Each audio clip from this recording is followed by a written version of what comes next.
start off with the Julian Assange decision, which is outrageous. So basically, there was the hearing on Friday, which I believe was also Human Rights Day, the irony of it. And his extradition was granted to the US. In the meantime, we've also heard that he'd had a stroke in Belmarsh prison. Pick it up for me, will you, Ian? Well, you've just said it all, haven't you? Oh. Yes, I mean, the bit about the stroke was where I was going to start. And, you know, it just sort of, I can't help but feeling just so sorry for the man and his family and for the pressures that he must be under and that he's been under for the past 11 years because he's been bottlenecked. You know, he's been in lockdown in one form or another. Yeah. And stuck up in the Ecuadorian embassy for all that time, while all these people who have been conspiring to get him, you know, everything, the judiciary, the government, the US government, the Australians are in on it, probably something to do with the silly nuclear submarine deal.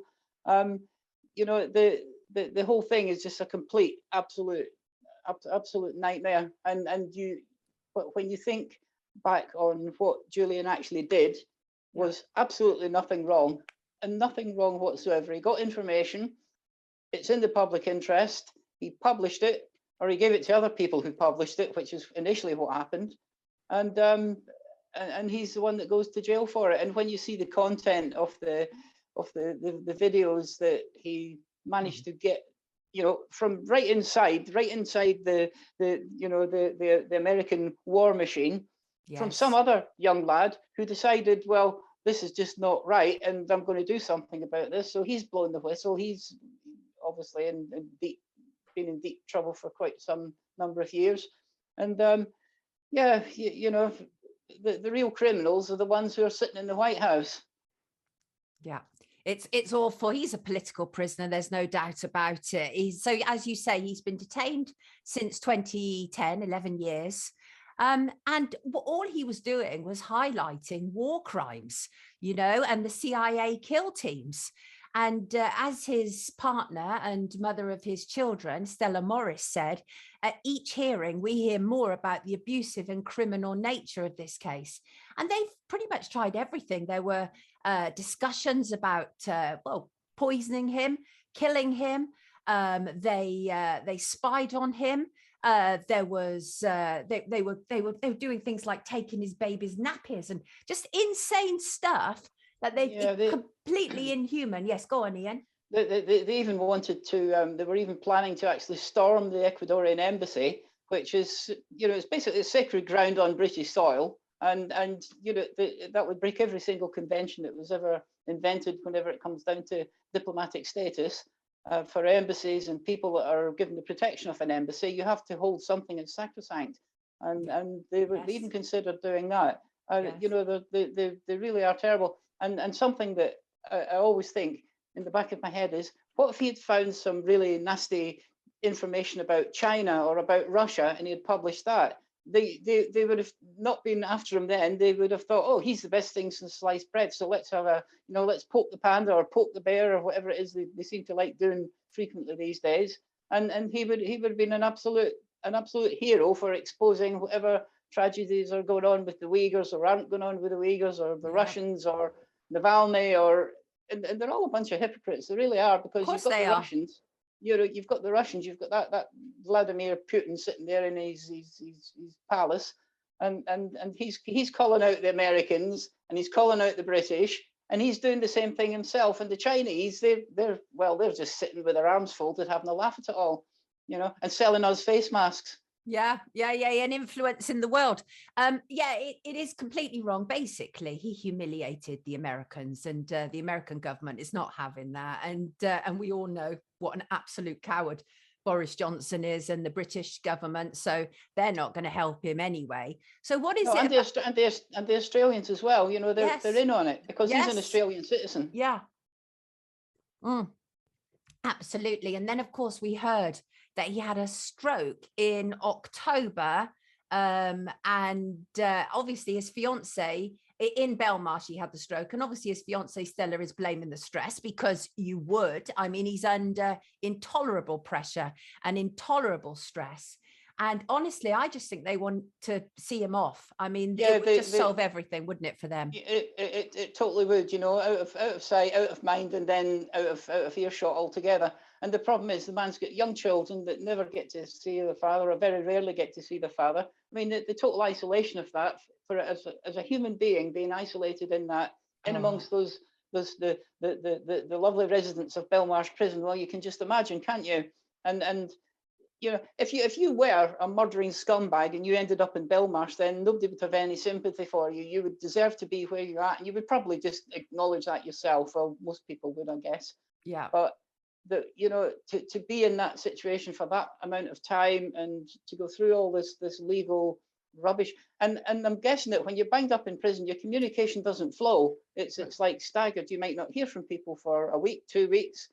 All the nonsense that goes on in prisons and stuff on top of that, and being locked in it's just unimaginable. You know, I mean, if Julian Assange was a nasty criminal person, I would have absolutely no sympathy for him whatsoever. But he hasn't done anything. And George Galloway did an amazing interview with one of the journalists, John Meir. I can't remember the guy's name, but it was really good. And he really summed it up last night on his Moat show. It was absolutely brilliant. He sort of like really got into it. But anyway, I shouldn't be plugging that on here. But yeah, no, absolutely fine. No, we have no issues with that whatsoever. The other thing that Stella said was that the assurances that tea will be safe when taken cannot be trusted. And as Craig points out in the comments, you know, it's highly likely he'll be suicided, you know, if he's taken. It's just, you know, we know these things happen. We know these things take place. And I'm so concerned for him, really, you know, really concerned. What's this? Yeah, I'm up, Sonia. Ian, good morning. My first dose of normalization this week. Only vax I need. Thank you, Pewee. Yes, the press was never independent, Luggerbugs. Andrew, I hope he's got a dead man switch. He must have. What is that? What's a dead man switch? Do you know what that is, Ian? I'm not quite sure. Right. Okay. Somebody explain that to me, please. It's an expression I've encountered many times, and I can't remember what it is.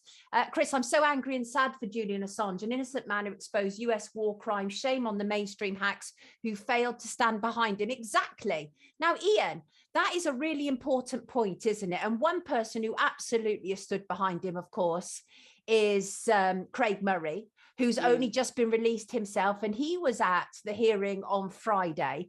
What were you telling me about Craig and the BBC? Well, whenever the hearing had finished, Craig was outside, and the BBC generally steer well clear of Craig Murray because they don't give him any publicity up here in Scotland. They've never really covered his own dreadful situation. And Craig managed to get in front of the BBC in the interview. He was on there for about a minute and a half, and they just like faded him right out because he was giving them what for, and the amount of truth that came out within the space of a minute and a half from Craig Murray's mouth. I mean, it was just typical Craig, because once he gets the opportunity, he knows exactly what to say, how to say it. I mean, he's been a diplomat. He understands how to work all this, doesn't he? By the way, Dead Man Switch is the stash of information that they release after he dies. Thank you. All right. Thanks very much for that. Early morning glitch. Everybody's telling me. Absolutely. Thank you so much in the comment. What were some of the things he said to the BBC? Do you know? Well, I can't quite remember offhand, but he basically was very, very truthful about what had been said and what he thought about the actual process itself. And I mean, we've touched on the validity of this agreement, you know, this so-called agreement, which isn't worth the paper it's written on. And yeah, it was just basically that. He just came out with absolutely everything. In fact, it was so good that I sort of like didn't quite take it all in initially, but I just knew that what he was doing, he was just absolutely giving it to them. And what really caught me was, as he was just about to deliver a good sucker punch at the end of it, it just faded off, and all of a sudden we had some breaking news somewhere else, and I had to sit back and laugh. So I thought, yeah, there you go. Hilarious! Loads of comments already. Morning. How do I pronounce? Is it Ty Kima? Sorry if I've got that wrong. Greetings, everyone. Glad I am on here live. Great program. I'd love to come onto your show and talk about the mortality rates of Black women giving birth in the UK. Welcome. Come, contact me. Let's talk. I know something about this. Right. Excellent. Hi, everyone. I love this chat. Hello, Bronwyn. Good morning to you all. Chris says, Craig is brilliant, followed him for years since he spoke out about the McCanns. Now, just talking about WikiLeaks, by the way, Ian, they did that huge dump yesterday with loads of new files. I noticed that, well, somebody had also pointed out to me that there were some McCann files on there.